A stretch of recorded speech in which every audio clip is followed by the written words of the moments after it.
Hello, everybody. I'm astrologer coach Sonja Francis, and today we're going to be talking about the upcoming new moon, which will be exact on March 10th at 5 a.m. New York time, 9 a.m. London time. There will be a different time difference between New York time and London time this time because of daylight savings time is already happening in Northern America, but not yet in Europe or in the UK. So March 10th, 5 a.m. New York time, 9 a.m. London time, the moon aligns with the sun at the time of a new moon. And that will happen in 20 degrees of Pisces this month. And this is, of course, the beginning of a new 28-day moon cycle. And this is the last lunation before we enter eclipse season. There are 2 eclipse seasons per year. And this is one of them, and that starts on March 15th and lasts until April 18th. And so this is usually an unpredictable time, eclipse season. And the reason for that is because we are recalibrating on a physical, mental, and emotional level, which gives us a chance to move to the next level of our evolution. And this happens on a personal level and on a collective level. But because of that recalibration process, there's so much going on internally that we're sometimes feeling a little bit out of sorts, or we're feeling maybe a little bit anxious or disconnected to what goes on outside of us.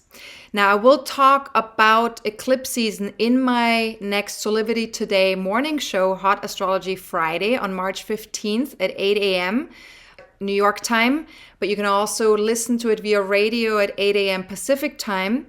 And there will be a link below this video to guide you there, how to access that. And we will also talk about eclipse season in much more detail in relationship to our own birth charts in our next forecasting forum on Friday, March 22nd at 1 p.m. New York time, 5 p.m. London time. Again, time difference is a little bit different there. Feel free to join us live or register to get the MP4 video presentation of this live event. Unless you're already a star member of my online community, then you have automatic access and you're automatically registered for every month. Now, let's get back to the new moon. New moons mark the ending and the beginning of a monthly cycle, and they're optimal times for us to pause, to reflect, and to set some new intentions for the next 28 days. And we will talk about setting those intentions towards the end of the video, the best and most potent time to do so. So stay tuned for that. And also take a look at the timestamps below the video. I have timestamps for everything that's going on this month, just so you can jump to different places in the video. Now, this new moon is another supermoon. This is the second of 3 supermoons in a row, and this occurs when the moon is much closer to the earth at the time of the new moon or at the time of the full moon, and they are much more powerful lunations. This means that there's much more greater awareness of any issues connected to that particular new moon energy. So in this case, of course, it occurs in Pisces. And so this super new moon invites us to connect with our inner divinity and the ability to receive, to trust our intuition, and contribute to life from a heart-centered and empathic place. So we have to really tune into our heart with this super new moon. Now, the super new moon chart has 4 planets in Pisces, including the sun, the moon, of course, which create the new moon, but then also Saturn and Neptune also in Pisces. And Neptune, of course, is the ruler of Pisces, and that is within 7 degrees of the new moon, and that is still pretty close. So that definitely will make an impact and invites us to open our hearts and dissolve anything that keeps us separate from that heart connection. Neptune is the dissolver. Now, the new moon also sextiles Uranus in Taurus, and this creates an opportunity or an opportune time to tune into the unique value that we each have. And so to really see that for ourselves. And then Mars in Aquarius is the most aspected planet in this super new moon chart. It is in semi-sextile to the new moon. It sextiles Chiron in Aries and it squares Uranus in Taurus. So this will bring an opportunity for more profound healing, individually and collectively speaking, but we're also invited to stretch ourselves and grow beyond what we've known ourselves to be in the past. And so I will go into a lot more detail in a moment about all of these aspects, but I would like to first talk about the Pisces energy just in general, so we get a sort of a feel for what this new moon is about. Pisces is the last sign of the zodiac. There are 12 signs and Pisces is the last one, and it connects us to our spiritual journey because it represents a reunion with Source, with God, with the universe, whatever you want to call it, your higher self. And at its highest vibration, the archetype of Pisces unifies all duality. And it is entirely aware that everything is one, that everything is connected. And so Pisces tells us that there is a union within ourselves that exists always and that we can tap into. So, the universe out there is a representation of our inner universe. And so we can tap into our own inner universe to get connected to the outer universe. Now, Pisces is very accepting and aware of both its temporal and its eternal nature. And so it definitely understands that we are both singular and inseparable from the universe.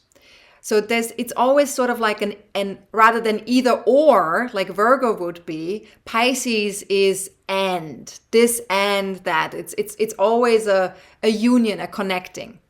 And so Pisces really lovingly allows all to take place, to coexist, because it knows that separation is an illusion or a conditioning at best, that separation only really exists in the mind. And the mind, of course, is our conditioning, right? That's where the conditioning happens. Now, please read my Super New Moon in Pisces article for more about Pisces and the coaching questions that are coming. We're going to be posing some coaching questions that support you to get in alignment with the current energies. So feel free to read more about all of that and get the coaching questions in writing via the New Moon article. And if you're not currently a member, then you might not have access to the whole article, but you will have access to some of it. And you can also get the first month of the universal membership for free if you'd like to check it out, if you want to check out the whole article. Now, let's talk about some of the aspects of this super new moon chart. First, of course, we want to talk about Neptune, since that's the modern ruler of Pisces. And Neptune and Saturn align with the new moon in Pisces. So let's talk about the alignment with Neptune. This encourages us to dissolve anything. Remember, Neptune is the dissolver of boundaries and dualities. And so Neptune encourages us to dissolve anything that hinders our heart's full opening. And it also invites us to move towards forgiveness and allowing us to see the divine potential in ourselves, in other people. And this encourages us to consider our relationship with the divine, the potential benefits of being held by the divine, and the ability to trust life and life's mysteries. So by reducing any kind of external distractions, it's so much easier then to turn inward, and then we can better hear our inner intuitive voice. And this is really what Neptune wants us to explore. It wants us to connect to that inner intuitive voice, because that intuitive voice really supports us in being held by the divine, because that intuitive voice is the divine. Now, what you can ask yourself with this alignment is, what or who needs my forgiveness and higher love? And of course, yourself included in that. What or who needs my forgiveness and higher love? And what needs to dissolve or melt away for my heart to open fully? So these are some really powerful questions that you can pose You don't need to have the answer to the questions. You just need to allow the question to bring the answer to you. Really allow this to be sort of like an intuitive process, these coaching questions. They're really there to support you to get in alignment with what's currently going on. Now, Saturn's involvement with the new moon brings a more serious and practical tone to the exploration of our divine nature. So Saturn is always about creating structures, practical, sustainable. So Saturn in Pisces wants to achieve spiritual mastery. It wants us to get really good at it. And we talked in greater detail about Saturn in Pisces in our last full moon in Virgo video and article. So feel free to watch or rewatch or read or reread that video or article to get access to those coaching questions in connection with this quite important transit that's going to be in place until 2025. And again, if you're not a member of my online community, please know that right now you can get the first month of my universal membership for free. And if you don't like the membership, you can cancel it yourself at any time via your membership portal. There's no obligations. The membership does renew automatically, but you can cancel anytime. Now let's talk about the new moon sextile to Uranus in Taurus. We have the chance here to connect with others and share a new vision of the earth, and also connected to the physical world, anything connected to what's material and physical. We have the opportunity to share and create new visions, new approaches, new ideas. And so it's important to bring a sense of flow and faith to our lives and share progress-oriented ideas, especially in connection with the physical world. Now, consider tuning into a unique approach to life here. Recognize your own unique value and how to tune into it gently and consistently. So you can ask yourself here, what if the whole universe was intelligent? What if that included every cell of my body? And what might my body be telling me about myself and my approach to the physical realm right now? And what needs to change? So again, just allow yourself to sit with, meditate with, journal on these questions. Great way to go. Now let's talk about Mars and its aspects in this super new moon chart. We already said Mars is highly aspected here, so it's important. And Mars is also connected to our wounded healer journey right now, because Chiron is in Aries and Mars rules Aries. So this is a really important planet that shows us how we can do this healing right now. So Mars semi-sextiles the new moon in Pisces, sextiles Chiron in Aries, and squares Uranus in Taurus. So let's unpack all of that. Let's start with the semi-sextile to the new moon. This asks us to acknowledge our often conflicting desires and find ways to satisfy them constructively. So Mars in Aquarius wants to connect or collaborate with others and is passionate about the future and what it brings. We always have a vision with Mars. We're sort of like one step ahead, one step in the future. And there is an emphasis on mental or visionary constructs. Now, the new moon in Pisces, as we've already mentioned a little bit earlier, is asking us to take time out, to go inward, to listen to the subtle voice within, and to experience how we're always connected and supported. And so the emphasis here is on the energetic realm, on the sensing, the feeling realm, where everything is interconnected and we feel one with all. So as you can see, these two energies very different. And so there's definitely some conflicting desires here to go, in these different directions.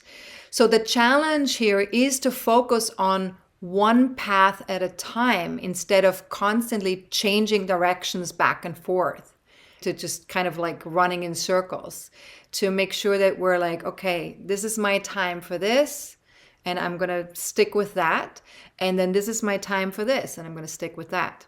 So ask yourself, could I acknowledge that I desire mental, social stimulation and silent inner connection? And, silent inner connection can also be, the amount of rest that we need. So if you are doing a lot of socializing right now, and then all of a sudden, you feel run down, then that could be a sign that, there wasn't enough focus on resting or on doing that inner silent work. Now, once I have acknowledged these conflicting desires, could I give myself time for both? Now, Mars also makes a sextile to Chiron in Aries. And as I already mentioned, Mars is the ruler of Aries. So that's very important here, that sextile. And this allows us to heal the wounded masculine more profoundly, individually and collectively. So ask yourself, what if I brought understanding and compassion to my reactions to anger, aggression, or impatience? And this could be my own and other people's, right? When it comes to anger, aggression, impatience, where are you in terms of judging your own? And where are you in terms of judging other people's? Because the healing process only happens through love and understanding. It doesn't happen when we judge. And this is very important. Now, what if connecting to like-minded people who accepted me and my imperfect humanity, what if that brought more profound peace and acceptance to my wounds around self-identity, especially around my shame, around the toxic expression of masculinity, for example? Now, we discussed our healing journey with the masculine in great detail in our webinar, Healing on a Personal and Collective Level, Chiron and the North Node in Aries. And this 95-minute webinar is available at a discount right now. So take advantage if you're interested or if you would like to check that out. It's on my website on the webinar page. There will be a link below. And star members have access to this webinar already. So if you are a star member, you don't need to buy it again. Please check your email to get access. And if you can't find it in your inbox, just let me know. All right. Now, Mars also squares Uranus in Taurus. And this is asking us to stretch ourselves, to grow beyond what we've known ourselves to be. And whenever there's a square, whenever there's this need for us to stretch and overcome something or move beyond something, it's an evolutionary process, and those can be a little bit uncomfortable. So this might create some tension in our lives, and we may feel a little anxious or stressed by a situation involving financial stability, group affiliations, or long-term visions, visions that we have for our future. Now, Uranus urges us to let go of the past and focus on a better future. And so this is really something that we need to practice over and over, because Uranus in Taurus doesn't feel very comfortable with letting go. So we need to really be focused on how can we do that? How can we be more adaptable, more flexible? How can we not look at what's connected to the past? How can we focus on creating a better future financially, in terms of our vision for the earth, for the planet, for all our physical realities, and also for humanity in general, in regards to all those things. Now, the Mars-Uranus combination can bring some restlessness and impatience. So to channel this energy, consider focusing on projects that demand progress, finding innovative ways to take action, and adapting to new situations. And of course, we need to be really kind to ourselves around this, because this might not be so easy for everybody, or for you in particular. So ask yourself, what life situations that no longer fit could benefit from making some changes, especially in the physical realm, or in the realm of networks, in the realm of affiliations. Now, might that also hold true for a vision that I once had? So anything that could benefit from making some changes, maybe that's also connected to a vision that we once had. And how flexible could I allow my mind to be? We have to remember, Uranus is the higher octave of Mercury, and Mercury is the mind. So if we're wanting to move into that higher vibrational place, we have to stay flexible up here. Now use your breath to turn fear into excitement and visualize a bigger dream. So Uranus, especially in Taurus, invites us to really focus on a healthy, deep breath, allowing the body to get plenty of oxygen.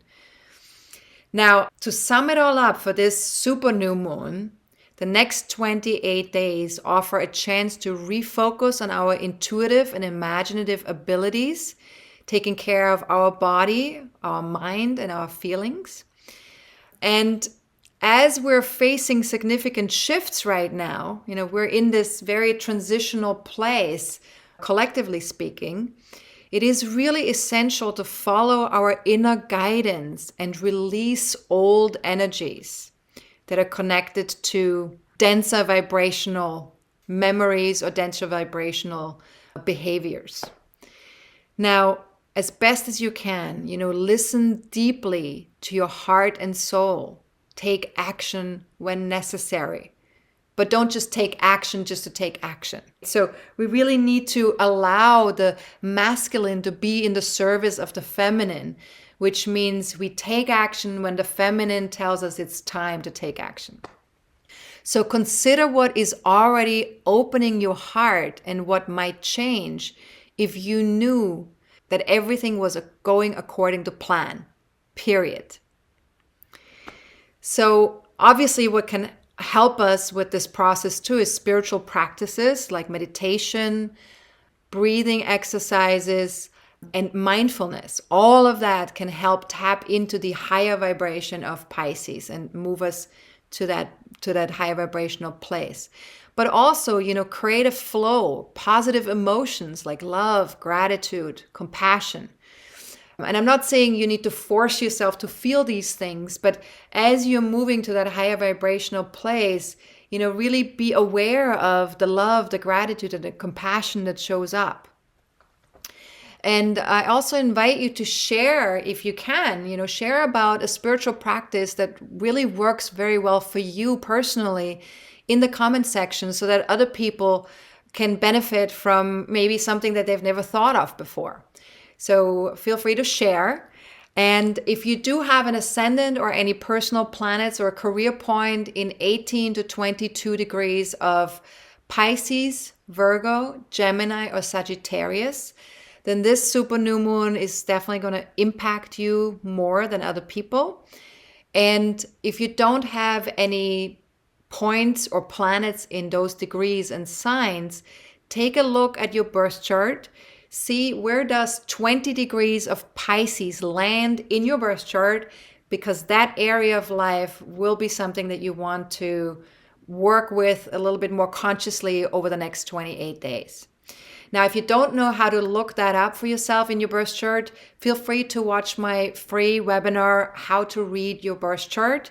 That's available on my website at astrologercoach.com. You just go to the homepage, scroll down to where it says free class. You click on that and that will get you there.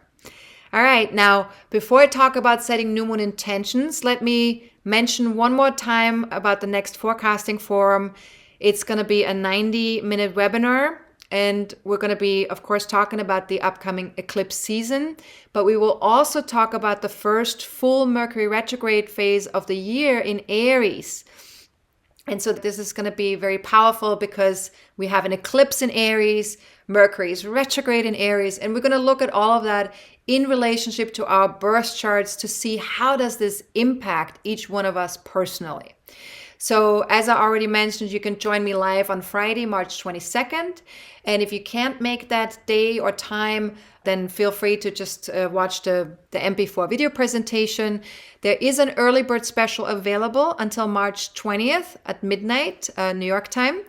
And we have a new membership feature for those of you who are members. Universal members get a 10% discount for all of my forums at any time, whether there's an early bird special or not. You always get 10% discount. And that's new, brand new. So feel free to take advantage of that if you're already a universal member. And if you're a star member or you have registered for the upcoming forum, you can email me with a question about the upcoming eclipses or the Mercury retrograde until March 22nd at 11 a.m. New York time. Questions will be answered in the order that they've been received. So email them as soon as you can so I can include them in the webinar and answer your question.